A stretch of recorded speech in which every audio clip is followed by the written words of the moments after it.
Thanks. We're going to start looking now at trying to find an appropriate policy, and we're going to skip over some things that are important, but they're not unique to finding cyber liability coverage. Obviously, strength of the carrier, shopping premiums, whether it's a claims-made policy or occurrence-based policy, that kind of thing, those come into play, but they're not factors that are unique to selecting the appropriate cyber liability coverage. As with a lot of decisions, especially involving anything with your computer or information infrastructure, there may be several stakeholders in your organization that you want involved in this decision. Because the first thing you need to do is determine what risks are being insured against. And that involves a lot of different people and a lot of different roles and perspectives in trying to identify what those are going to be. You want your information technology and your information security people involved. Obviously, if you have a risk manager in your organization, that person. Compliance needs to be involved, HR, legal counsel, whether it's inside counsel or some assistance from outside counsel, and people from the operations and business unit. Because going back to some of what we talked about a couple of weeks ago, what types of data do you have? What do you need to do to protect them? Because cyber liability insurance is only one tool that you need to be implementing in addressing these risks, and making the determination of which risks you insure against as an alternative to or in conjunction with risks that you protect against through policy or technology is something that's going to take a lot of feedback from a lot of different people to make sure you have a workable plan. You need to decide what your coverage is going to be for. We talk about data breach coverage as being kind of the main focus of cyber liability, but as you can probably tell from what we've talked about so far today and from a couple of weeks ago, cyber liability is kind of a broad, somewhat nebulous term. There's media coverage. There's the ransomware that we've talked about where someone encrypts your organization's data and charges you to unlock it. You have issues of theft of your data that's being hosted on third-party systems. So there are all kinds of different risks that you need to look at under the umbrella of the term cyber liability, and different policies and different kinds of policies are going to treat these, and some of these policies will not. There's also kind of an emerging area of personal liability as a result of being hacked, where you have the Internet of Things and you're starting to have medical devices that are accessible, that transmit data via Internet. If they transmit data via Internet, they are subject to being hacked, and you could start having, conceivably, personal injury claims as a result of a cyber breach. Next step, and really in conjunction with the first step, is finding a broker, like Don mentioned, that is familiar with cyber issues. And these first two steps really need to be done in conjunction with each other, because the broker needs to be involved in discussion of what risks you need to focus on insuring against. But they're going to be able to assist with several aspects of selecting and obtaining the right coverage. Like Don mentioned, they're going to be able to help you identify factors that can increase and lower your risk, and of course that translates to increasing or decreasing your premiums potentially, and they're going to have experience in assessing the real threats. There's obviously types of data breaches that get a lot of attention, that make a lot of headlines. They may or may not apply to you or be a risk to you. They may be a risk to you and you really don't even realize it, and the broker can probably conceptualize of ways that you need to focus on certain types of risks that may not have occurred to you. There's other things like human error. Accidentally making protected data available or accessible, or defamatory messages are posted on your company's website when it gets hacked, and that results in litigation against your firm. You can have damage caused by rogue or disgruntled employees. These are all different types of risks, and the coverage that's going to be required to insure against them is going to vary somewhat. At that point, you can start identifying the type of coverage you need. Do you need first party or third party, or both, as Don was discussing? What limits do you need? And we're going to get into the role later of sublimits and paying attention to them and how to deal with them and address them. These data breaches, especially data breaches where your system is hacked and large amounts of personal information is obtained, get very expensive very quickly. That expense is starting to come down somewhat, but small companies can be amazed at how quickly a primary policy can be exhausted. You need to understand the coverage of different policies, not just whatever cyber liability policy you're trying to get, but your CGL coverage, your employee theft policy if you have one, your employment practices policy if you have one of those. There are some differences in the way these policies are going to be involved or not involved in a cyber incident, and there's a lot of, not necessarily misconceptions, but there's a lot of evolving case law regarding how they're going to be involved, and we'll talk about that a little bit more in a few minutes. Now,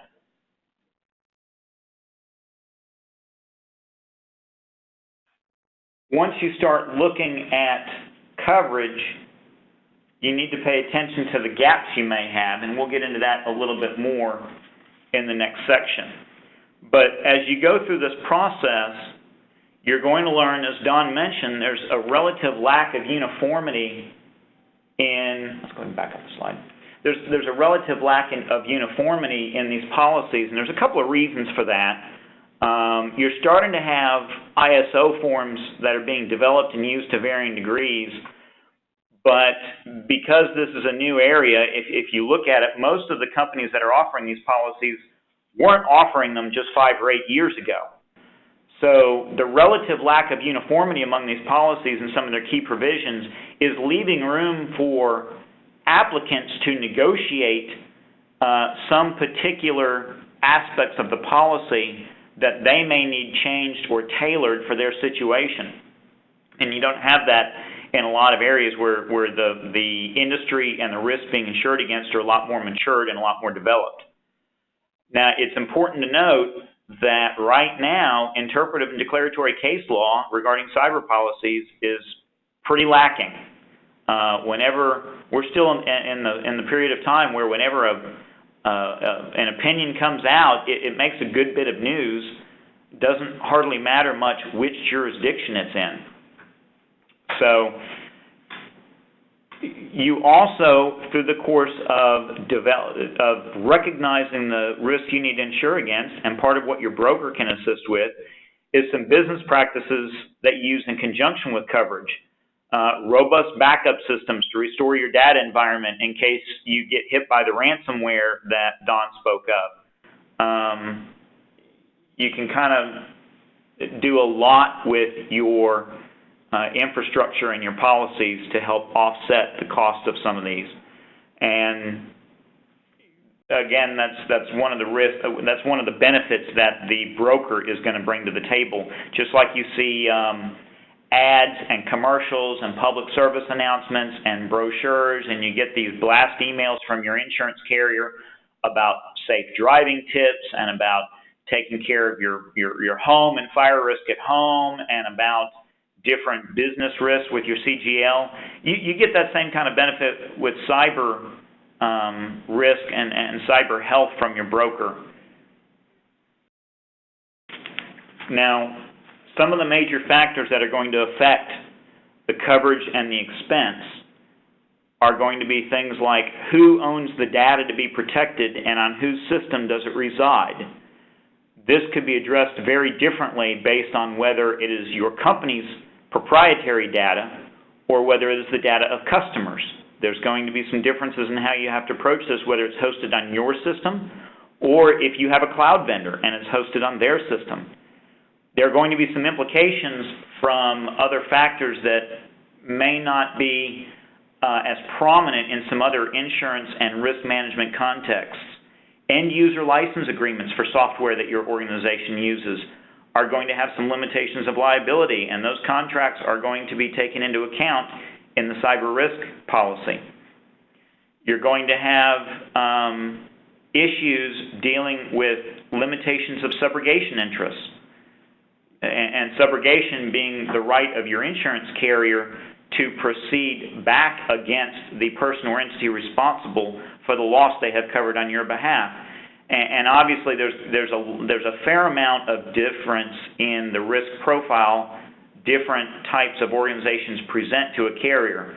Retail and healthcare organizations, because of the value of the data they hold, things like credit card information and social security numbers, those present some different risks than companies that don't really have much customer data of that type. So in conjunction with this, you may also, in assessing your risk, you may want to undergo a security audit, conduct a tabletop exercise, go through penetration testing, do some things to get your house in order before you apply for coverage or in conjunction with your application for coverage. And you also may want to see about obtaining a partial subrogation waiver. Subrogation may already be hampered by contracts already in place. Those end-user license agreements for software and related contracts probably have some sort of limitation of liability. That limitation is already in place, potentially, or maybe you put one in place through obtaining some different software after you put cyber coverage, after you place cyber coverage. So if you adopt one of those agreements with a limitation of liability after you have obtained cyber coverage, that could be a breach of your cyber liability policy. So there may be a need to and some room to negotiate at least a partial waiver in conjunction with a contract of insurance, at least with reference to limitations on subrogation that are already in place. Now, there are going to be some risks that you cannot insure against or that are typically not insurable and that you're probably not going to be able to recover for through the use of insurance.